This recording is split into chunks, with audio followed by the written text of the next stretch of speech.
Anda menonton video ini, sebelumnya saya ucapkan selamat karena Anda sudah bergabung menjadi Jatiper. Jatiper adalah mitra titipku yang bertugas untuk memproses pesanan apabila terdapat transaksi di aplikasi titipku. Saat menjadi Jatiper, Anda akan mendapat beberapa manfaat, yakni 1. Mendapat pendapatan dari ongkos kirim yang dibayarkan pembeli. 2. Ada skema bonus bulanan berdasarkan banyaknya pesanan yang diproses. Dan yang terakhir, pendaftaran Jatiper tetap dibatasi, sehingga income tiap Jatiper tetap terjaga. Tanpa panjang lebar, yuk kita lihat kasus apa saja yang sering ditemui di lapangan dan bagaimana sih cara mengatasinya.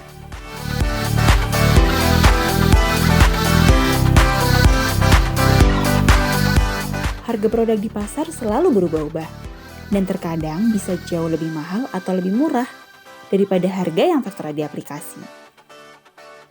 Jika terjadi perubahan harga, langkah pertama yang dilakukan adalah wajib konfirmasi ke pembeli. Informasikan adanya perubahan harga tersebut. Lalu tanyakan, apa solusi yang akan diambil? Apakah ingin membatalkan pesanan, tetap membeli dengan harga yang naik, atau membeli dengan biaya awal tetapi dengan berat produk yang berkurang? Jika kesepakatan dengan pembeli tercapai, barulah Anda bisa membatalkan pesanan atau mengubah harga di aplikasi.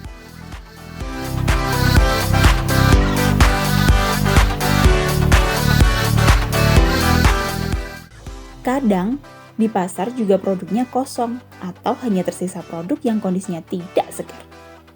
Jika hal ini terjadi, lakukan konfirmasi ke pembeli. Lalu, tanyakan ke pembeli apakah ingin membeli produk yang sama di pedagang lain dengan resiko harga berbeda atau ingin cancel pesanan atas produk yang kosong. Jika kesepakatan dengan pembeli tercapai, barulah Anda bisa bertindak sesuai pilihan pembeli.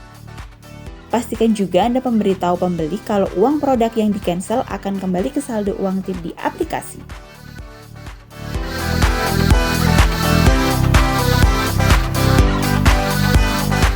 Jatiper tidak bisa asal membelanjakan pesanan di sembarang lapak. Pasalnya, bisa jadi lapak yang dipesan oleh pembeli adalah lapak langganannya. Jika ada lapak tujuan pembeli tutup, lakukan hal yang sama, yakni konfirmasi ke pembeli, lalu tanyakan apakah ingin tetap belanja di lapak yang lain atau cancel pesanan produk di lapak yang tutup. Terakhir, jalankan apa yang menjadi kesepakatan dengan pembeli.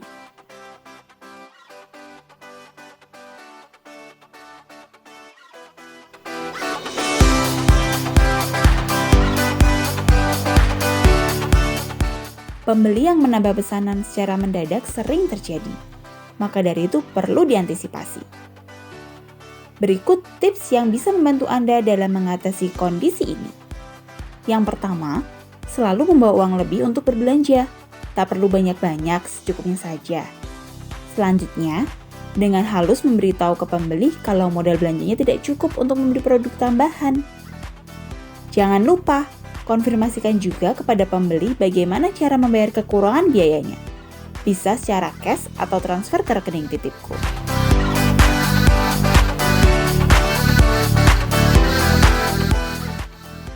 Nah, berikut adalah beberapa kasus lainnya yang biasa terjadi dan bagaimana mengatasinya. Yang pertama, jika berpotensi pengantaran terlambat karena pasar padat atau ada pengalian jalan, segera hubungi pembeli untuk minta maaf atas keterlambatan dan jelaskan mengapa terlambat. Yang kedua, pastikan Jatiper sendiri yang memilih produk saat belanja. Pilihlah produk yang segar dan berkualitas. Contoh, tidak ada warna busuk, tidak pucat, tidak layu, dan tidak bau busuk. Jangan meminta pedagang yang memilihkan ya, karena tanggung jawab belanja ada pada Jatiper. Selanjutnya, pastikan berat produk sesuai dengan yang dipesan. Perhatikan benar-benar proses menimbang di pedagang. Jangan sampai pembeli mau masak untuk 5 orang anggota keluarga, tapi malah hanya bisa masak untuk 3 orang. Nanti kelaparan. Selanjutnya, ragu produknya tidak sesuai. Bacakan dengan lengkap nama produk yang ada di aplikasi karena di pasar terdapat berbagai macam produk yang sejenis. Masih ragu? Tunjukkan foto produk yang ada di aplikasi ke pedagang. Yang kelima, pisahkan produk basah dan produk kering. Lalu, jangan menumpuk produk yang rapuh di bawah kantong belanja. Keenam, mintalah nota kepada pedagang. Apabila terdapat permasalahan terkait produk yang dibelanjakan, maka Jatiper dapat menunjukkan nota kepada tim titipku dan pembeli. Yang ketujuh, bersikaplah ramah dan sopan kepada pedagang dan pembeli, sebab kesan yang baik menentukan kepuasan mereka. Jangan lupa, tak kenal maka tak sayang. Jadi, selalu perkenalkan diri ya kalau Anda dari titipku. Kedelapan, patuhilah protokol kesehatan. Selalu gunakan masker dengan benar dan jaga jarak. 9.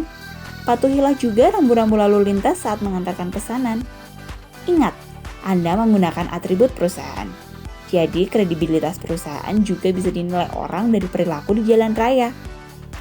Yang terakhir nih, ketika Anda bingung cari posisi lapak, Anda bisa membaca detail lokasi pedagang di aplikasi, menghubungi nomor pedagang yang tertera di aplikasi, atau bertanya ke pedagang lain di pasar tersebut.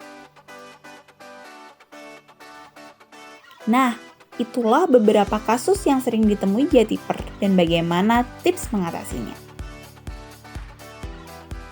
Jadilah Jatiper yang profesional dan teliti ya teman-teman.